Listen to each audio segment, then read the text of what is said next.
Shalom Aleichem, Rabotai. Welcome to our Wednesday class in Yalkut Yosef. Welcome to our newest member, Zach. For a second, you're out of the picture. There we go. Shalom, shalom, Baruch haba. The last topic we spoke about was regarding the Kidush, how much wine needs to be in the cup. One of the things we're going to discuss today is what type of drink does it need to be for Kiddush? Do we have to have wine? We're going to touch the topic that I asked in the chat. Can you make a Kiddush on beer? We'll see and develop that, Bezat Hashem. So first, let's begin with Haddachat HaKos, washing the cup. I think at the end of last class, Johnny mentioned this, and I told him we'll talk about it. But there's something called Haddachat HaKos, washing the cup. And the custom is that before you make Kiddush on the cup, you wash it from the inside and out. It's not mandatory, but it's a custom. And it's a good thing to do. Some in Leila Seder do that as well. I'm sure over there you've noticed it, where everybody has their own cup, but before you pour another cup, a lot of people dip it in like water, or they wash it. So it's called Haddachat HaKos mibifnim u'mibachutz. Says the Yalkut Yosef that this has secrets in it, but according to the Peshat, if the cup is clean, it's not a requirement. But according to the Kabbalah, according to the Sod, he said it is good to do. So if you're able to do it, good, but obviously don't cause a lot of balagan around it. All right, now, does anybody here know what is the reason that when the guy does Kiddush, he says, Savri Maranan? Everybody says, Lechaim. What's the source for that? Where did that come from? Anybody know? All right, I'm going to tell you. So there are a few reasons. The Yalkut Yosef brings the main reason that it's famous, that back in the day, when anyone would do an avera, a sin that he had to get skila, he had to be stoned for, and the custom was that before he is stoned, they give him wine to drink. All right? The Pasuk says, Tenu yain la'oved. He was about to die, give him wine. Hey, Shalom Aleichem, William. Long time no see. How are you? So we're discussing why you say Savri Maranan before we do the Kiddush. So back in the day, when they would do a skila stoning before the stoning, the guy would get a cup of wine and get to drink from it. Only when he would drink from it, why would he be drinking? It's like you're letting him drink right before he dies. So we are saying, Savri Maranan, what does that literally mean? It means, what is the sevara? What is the opinion of the Maranan, of the Chachamim, of the Rabbanan? What do you think? And everybody says, L'chaim, meaning as opposed to he who used to drink before he was stoned and the opposite, going not to live, we say L'chaim. So our wine is L'chaim, as opposed to. That's one reason why we do that. Another reason, which is a little bit deeper, it's according to the Kabbalah. What is the forbidden fruit that Chava gave Adam in Gan Eden? Sorry, Ziv, but what Sabri Marana means? Sabri Mishon Svara. What do you think? What is your Svara? What do you think, Rabbanan, Chachamim? Oh, Chachamim say, should he live or should he die? Right? That's the kind of a, give us your verdict. We said, no, this is, in this case, when we're doing Kiddush, the wine is for Chaim. That's what we're saying. The Gemara says a few opinions. What was the fruit? Now, a lot of us grew up on the concept that the fruit that Chava gave Adam HaRishon was an apple, right? You see that in the cartoons. But really, that does not appear in the Gemara. That does not appear in the Gemara. The Gemara says it was meat, or the Gemara says it was one. A few different opinions. There's one Tosfot. Tosfot is a commentary on the Gemara, that for him you can conclude that actually it may have been an apple. Some say the apple is actually an etrog. There's a discussion around that. But according to the Zohar HaKadosh, according to the Ari HaKadosh, according to the Kabbalah, the fruit that she gave Adam HaRishon, the Eitz Hadat, the forbidden fruit, was grapes. She squeezed it into wine and she allowed him to drink wine. The reason why Adam HaRishon sinned in Gan Eden, because he drank wine that his wife squeezed for him. I don't know if everybody knew that, but that's the reason according to Kabbalah. And if that is the case, the woman caused him to die, mitchayev mita, because of this forbidden fruit. So originally, when wine was drank in the first time, it caused death, because Adam was not supposed to die. Adam was supposed to live forever. Only Hashem says, "B'yom uchlecha mimeno mot tamut." On the day that you'll have from this forbidden tree, you shall die. But beforehand, death wasn't supposed to come. So what brought death to the world? A cup of wine. So now that we're drinking a cup of wine, we say, whoa, Chachamim, what do you say? No, L'chaim, fine, this is for life, Chaim, no death, Chas v'shalom. Right? So the nice secrets behind that custom of saying, Savi Maranan, L'chaim. All right. So now we'll talk about a guy that's doing Kiddush, and instead of saying it in a proper way, either he has a very bad accent or, he can't read Hebrew so well. He's swallowing half of the words. He's not saying a complete bracha. It could be that it's even not a real bracha. Can I even answer amen to that? It happens sometimes, especially with elders. They're swallowing half of the Kiddush. Is it a problem? Is it not a problem? What should I do? So Yalkut Yosef brings a tip here. Hopefully this is not so common, but he says if you don't have the opportunity of doing your own Kiddush, you're a guest and that's happening, then at least look at his cup of Kiddush while he's doing the Kiddush, and you verbalize the Kiddush with him, and then when he finishes, you take a sip of his wine, right? That's one of the tips that he brings to do that, so that you actually said Kiddush and had a sip of the wine. He had the majority that he needs to have a Rov Reviyit, or at least everybody together did. But then you're Yotzei Dechovah. By the way, that's not going to help your wife. If you're somewhere with your wife and someone is saying that Kiddush, that's problematic. If you can, without offending anybody, have your own cup and saying your own Kiddush, better. But if you can't and you're in a situation like that, you whisper it with him and then you take a sip from that Kiddush. But he says, B'diavad, what if I didn't know that this guy doesn't read the words and swallows half of the Kiddush? Am I Yitzhak Dechovah or am I not Yitzhak Dechovah? B'diavad, it already happened. So he says, as long as whatever he said that Friday night, if you did hear the concept of Shabbat, the concept of Yetziat Mitzrayim, even a little bit, but it came to your ear, you heard he was saying Shabbat, Mekadesh Shabbat, you heard Yetziat Mitzrayim, all right, and you heard the bracha b'Shem u'Malchut, which means Baruch Atah Hashem Mekadesh Shabbat, that's Shem u'Malchut, you have Hashem's name in that. If you heard the complete bracha, Baruch Atah Hashem part, and he mentioned Mitzrayim and Shabbat to your ear, b'di'avad you Yetzei Dechovah. Okay? But if even that you didn't get, meaning you swallowed the bracha, you didn't hear the bracha, or you didn't hear Yitzhak Mitzrayim or Shabbat, even b'di'avad, you're not Yetzei Dechovah, and you have to do it yourself if you do. One thing that we mentioned last time, sit over here, is does he have to taste? So we spoke about this a bit early. But this is the next topic in the Peter said, and he says that the bottom line is we've got three different opinions. How much do I have to drink? Do I even have to drink? The one opinion said that he has to drink a majority of the 3 ounces. Right? So if it's 86 grams, he should drink 44 grams, more than 43 grams. Okay? But the more lenient opinion said no. Even if he doesn't drink all of it, if someone else will drink that, it's also good enough. Third opinion, the most lenient opinion that we can rely on as well, is that even if I didn't drink a whole and no one else drank a whole of it, but all together we managed to drink that amount, it's still okay. Then we are But what about tasting? Do I have to taste? Everybody on the table, do they have to have wine? The answer is no. The guy is doing Kiddush because there's a requirement to do Kiddush on the wine. So the way you Mekadesh Shabbat is by wine. That's from Chachamim. So he who's doing the Kiddush has to have a taste, but not everybody else has to have a taste. And we'll see soon that sometimes even he that is doing the Kiddush won't have to taste from the wine, which is doing it absolutely for others. At the time, we brought the example of Yom Kippurim, where there's a Brit Milah, and Rabbi Biton said the Kiddush, and obviously he couldn't taste.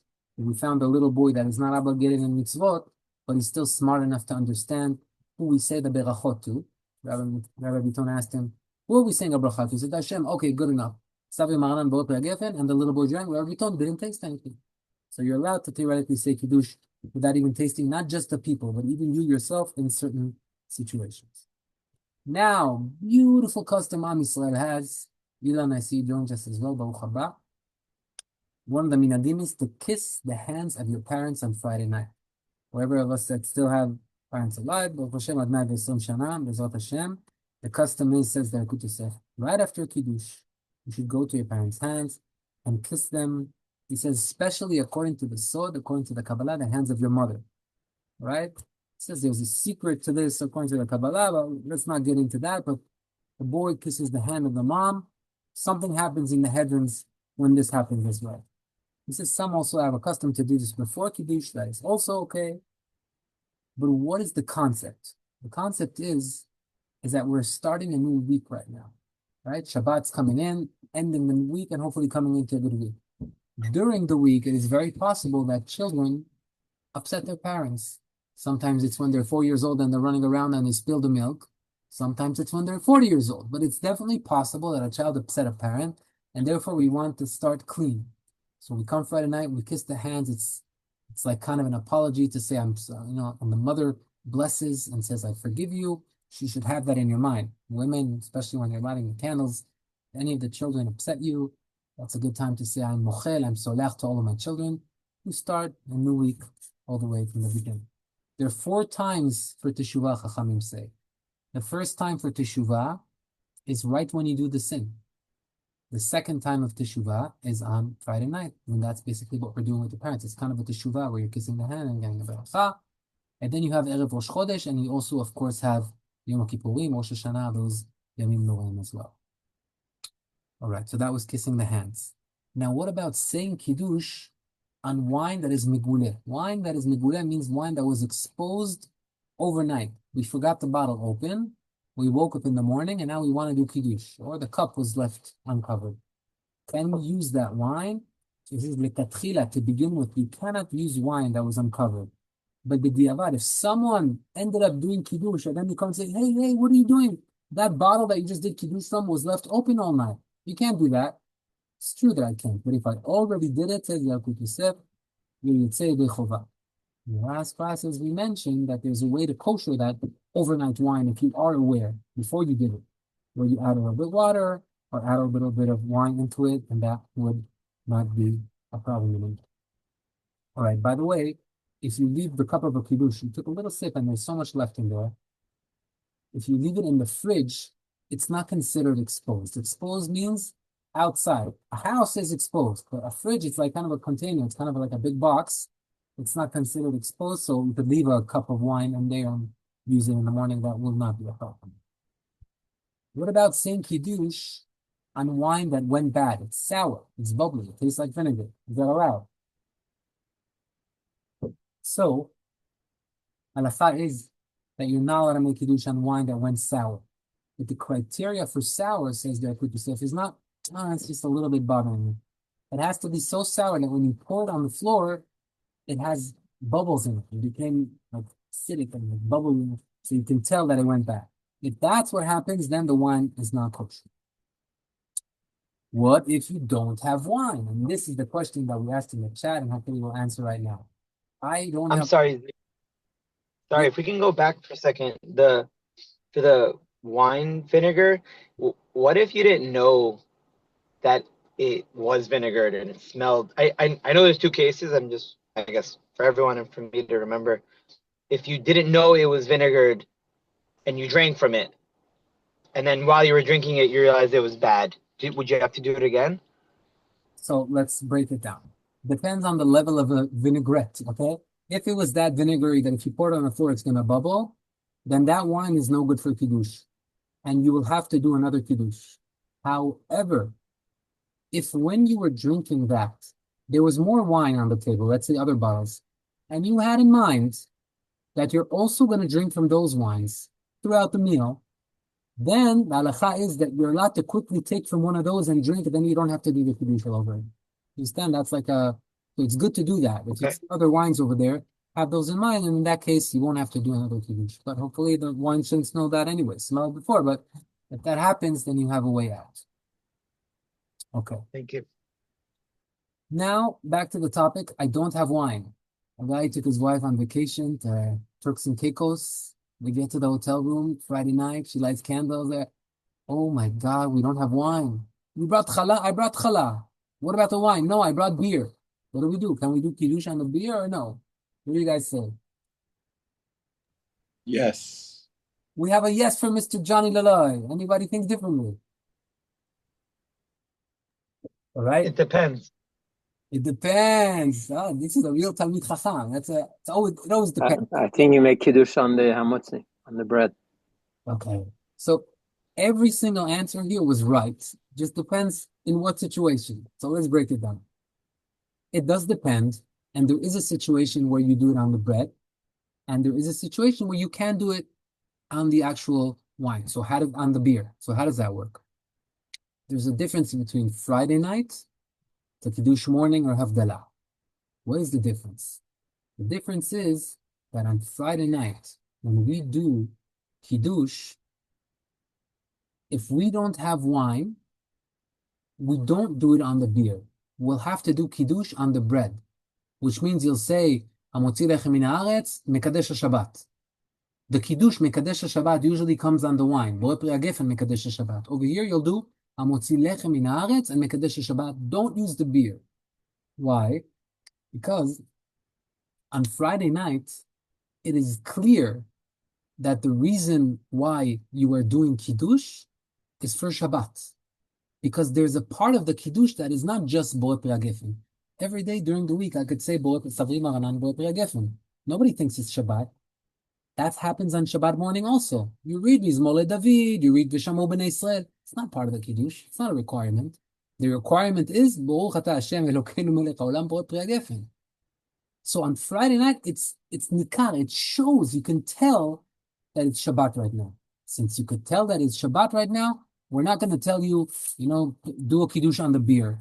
It's okay, jump straight to the bed. But on Shabbat morning, if I'm just going to do Kiddush, it's not, if I'm just going to say Savi Maranan, it's not clear without that it's Shabbat. Meaning if I'm just going to jump straight to Hamotzi, there's no Kiddush.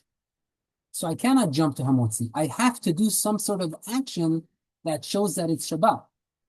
So I take the beer and I say, I do the Kiddush on the beer, and then I jump to Hamotzi. Friday night, it's not required. I can tell it's Shabbat, because in the Kiddush itself, there's a mention of Shabbat. Shabbat morning, there's no mention of Shabbat. It's just a Kiddush, and therefore I can't skip straight to the Challah. People will think it's a Yom Chol, he's just eating bread. So I do that before the show. Same goes with Abdallah. So bottom line, only on Friday night, even if I don't have wine, I cannot do Kiddush on beer, and I'll do Kiddush on the bread. End of story. So how you do it on the bread? Sorry, Ziv. You wash your hands before? You wash your hands before, you say, you do the full Kiddush, and instead of doing a Geffen, you do a Mutzi? Exactly. Now that's really good. And when you, okay, so that was Friday night. Friday morning, you do Kiddush on the beer. You read everything, but instead of saying Bo Pri Hagefen, say She'akol Nהיה Bidvaro. Beer or any alcoholic beverage? So it has to be alcoholic. Yeah, beer is an example. It has to be alcoholic. And if you don't have alcohol, if you don't have alcoholic drink? He says some say that you can do it on Mei Perot and stuff like that, but don't rely on that. Try to get alcohol, and if you don't have alcohol, then I would say you would probably jump straight to Hamotzi. He doesn't like that. He needs to have alcohol. Let me get back to you on fruits. I remember there's a discussion around fruit juice. He doesn't like it. Yalkut Yosef doesn't like it. But he says that all that I taught you right now is b'diavad, which means if you don't have wine at home, but someone in the city has, you have a friend, you have a cousin who lives across the street, go get the wine from him. Don't say, I'm allowed to do it on beer. It's only b'diavad. This is not a katchila. That's why I give the case of a trip. You're on a trip somewhere and you got stuck. Then you could use that over there. By the way, there's other solutions if you're stuck. You could take grapes and squeeze them. And then you have Geffen. Do that before Shabbat, of course. And if you don't have grapes to squeeze because it's not grape season, you're allowed to buy raisins and soak them in water for 3 days. And the liquid after squeezing those raisins that come out of that, even though it's not going to be as thick as wine, Kiddush-wise, it's sufficient. You could do Kiddush on that. So you have solutions. But if you didn't do that up front, you're on Shabbat, all you have is alcohol that is not wine. At night, you'll jump straight to Hamotzi. During the day on an Havdalah, you could do it on an alcoholic drink. Ziv, Friday night, if I don't have red wine, can I do it on any other wine, white wine or sweet or anything else? Yes, as long as it has a majority of grapes. Even if it's 49% sugar, 59% white grapes, it's so sweet, whatever it is, that's the requirement. The good example is grape juice. There's no alcohol in it, you squeeze grapes. It's perfectly fine, it doesn't have to be red. White wine, sweet white wine, like Bartenura. It's perfectly fine. Some opinion says, Al tirei yain pit adam. There's a pasuk that says that wine has to be red. Halacha l'maaseh, we don't follow that. Halacha l'maaseh, you can make a kiddush on a white wine. Even in that case, some say since it's better to make it red, let's pour a little bit of grape juice or red wine into the white, if we like white wine, pour a little bit just so it has the redness so that you're mekayem, the pasuk that says that wine has to be red. Other opinions, like the Ben Ish Chai holds, whoa. You're not allowed to paint a drink for the purpose of paint. If it's got paint on its own, there's no painting in food. But when the only purpose you're putting red wine into white wine is to paint it, then it's like you're painting. By the way, Rabbi Vadia doesn't hold like that. He holds, even if your plan is to paint, there's no painting in food. It's food. But there are opinions like the Ben Ish Chai that it's a problem. So don't paint. Bottom line, if you have white wine, it's perfectly fine. Even if you want to paint it red to keep the pasuk, you have Rav Ovadia's opinion that that would be allowed as well. But the rule is 51% or more of grapes and you're covered. That's all you need. Okay. Now, okay, this we spoke about, Havdalah as well. So now here's an interesting question. I did Havdalah on beer, or I did Havdalah on whiskey, okay? Whiskey is a better example. I had whiskey, I did Havdalah on whiskey. And I wanted to be Mekayem the halacha of drinking a Rov Ravi'it. So what did I do? I took the whiskey cup, boom, I drank the whole thing. What is the halacha? If I drink shalosh Ravi'it wine, 3 ounces of wine, I have to say beracha achona. Same thing with water. If I drink 3 ounces of water in one gulp, I have to say beracha achona. Ask the Yalkut Yosef, what about alcohol? If I drink it in one sip, do I also say a beracha achona or no? Why do you need to ask this question? Somebody tell me, why do I even need to ask this question? Why wouldn't I say beracha achona? Because ordinarily you don't gobble up the whole cup. Very You good. usually sip. Exactly, William. You see what William is saying? It's not normal that when someone drinks whiskey, he chows down 3 ounces of whiskey. Maybe you take a shot, 1 ounce. 3 ounces, it's not derech haolam. So he says, okay, maybe it's not the way of the world, but this is what I'm doing right now. Can I say b'fa achana? Beautiful halacha. Says the Yalkut Yosef, batla da'ato etzel rov bnei adam. That's how you behave. Your behavior doesn't matter.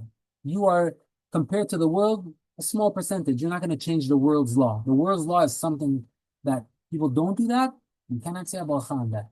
So don't think, oh, let me drink a lot right now in a row so that I can get the bracha. You're not going to get the bracha when it comes to whiskey. I said beer in the beginning, but then I took a step back because I've seen people that for them it's a nahug to drink 3 ounces of beer in one shot. So for those people, maybe you could say it's the minhag olam. I don't know. But definitely it's not the minhag of the world to drink 3 ounces of whiskey in one shot.